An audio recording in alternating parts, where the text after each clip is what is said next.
Hello, today I'm going to do something a little different to my normal videos. I have recently purchased a new hammer.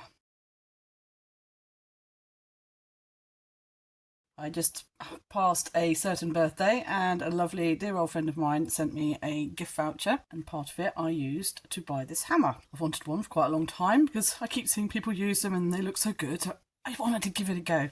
So this cost just around €15. Let's just unpackage it.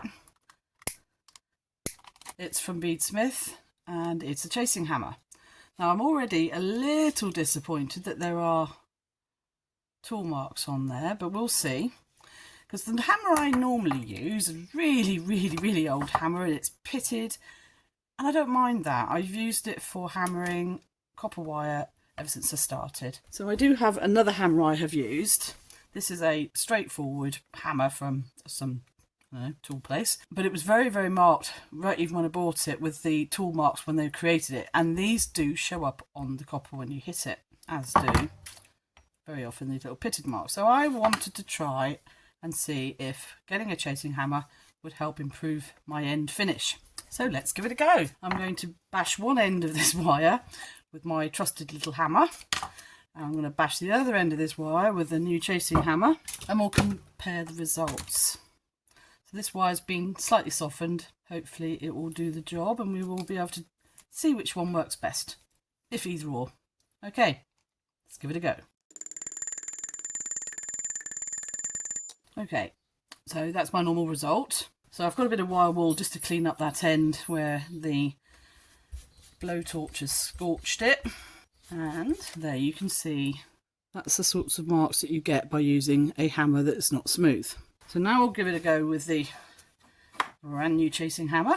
This is much lighter, I will say, than even this small one. This is a heavier head, so I might have to hit a bit harder. We'll see. Here we go. I'll stop there. Let's give that a quick polish. I can already see a big difference.